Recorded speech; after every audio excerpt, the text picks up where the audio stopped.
السلام علیکم ورحمۃ اللہ وبرکاتہ نحمدہ ونصلی علی رسولہ الکریم اما بعد 1977 یا 1978 کا قصہ ہے۔ جمعہ کی نماز کے بعد حرم شریف میں حتیم کے سامنے میں بیٹھا ہوا تھا اور ایک بڑے میاں بہت خوبصورت حسین جمیل وہ آئے۔ انہوں نے آ کر کہا بیٹا آپ کو ایک ہدیہ دیتا ہوں۔ میں نے کہا دیجئے۔ تو انہوں نے کہا کہ ہر جمعہ کی نماز کے بعد 7 مرتبہ سورہ اخلاص پڑھ لیا کر بیٹا، اور 7 مرتبہ سورہ فلق پڑھ لیا کر، اور 7 مرتبہ سورہ ناس پڑھ لیا کر۔ تو اگلی جمعہ تک اللہ تعالیٰ ہر برائی سے، ہر بری خبر سے، ایکسیڈنٹ سے، مکروہ سے، بری بیماریوں سے اللہ تعالیٰ تیری حفاظت کرے گا۔ وہ بڑے میاں کہہ کر چلے گئے۔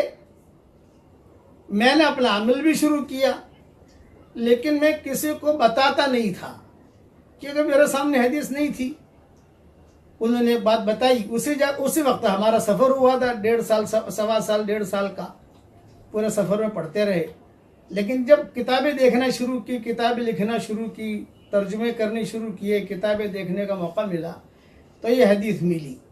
اس لیے آپ سب حضرات کو یہ میں بھی بتا رہا ہوں کہ ہر جمعہ کے دن، جمعہ کی نماز کے بعد یا ظہر کی نماز کے بعد، خواتین ظہر کی نماز پڑھتی ہیں ہمارے ہاں، فوراً پڑھنے کی ضرورت نہیں ہے۔ جمعہ کی نماز کے بعد سنتیں پڑھ لی، تسبیحیں پڑھ لی، اطمینان سے فارغ ہو گئے۔ آج کل چونکہ یہ حالات کی وجہ سے کئی جگہوں پر جمعہ ہو بھی نہیں رہے ہیں، ظہر پڑھ رہے ہیں۔ شرط ہے اس میں جمعہ کا ہونا شرط ہے۔ 7 مرتبہ سورہ اخلاص پڑھنے کی عادت ڈالیے، 7 مرتبہ سورہ فلق پڑھنے کی عادت ڈالیے، اور 7 مرتبہ سورہ ناس پڑھنے کی عادت ڈالیے۔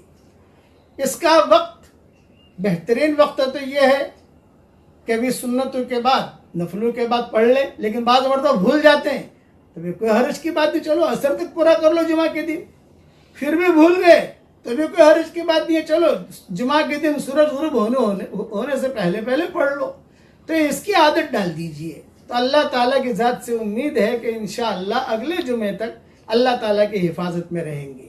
یہ حدیث ابن سنی میں ہے، اور میری کتابوں میں اس کے اور حوالے بھی میں نے لکھ دیے ہیں۔ یہ ساری تفصیل میں صرف ایک شرط ہے کہ جمعہ کا دن ہونا چاہیے۔ اب تو جمعہ کے دن چاہے اب جمعہ کی نماز پڑھیے یا ظہر کی نماز پڑھیے بس۔ اور اب یہ ویڈیو فوراً آگے بھیج دیجئے، جتنے لوگ انشاءاللہ پڑھیں گے آپ کو بھی ثواب ملے گا، پڑھنے والوں کو بھی ثواب ملے گا انشاءاللہ، اور مسلمانوں کی ہر شر سے حفاظت بھی ہو جائے گی۔ اللہ تعالی ہم سب سے راضی ہو جائے، آمین۔ وآخر دعوانا ان الحمدللہ رب العالمین۔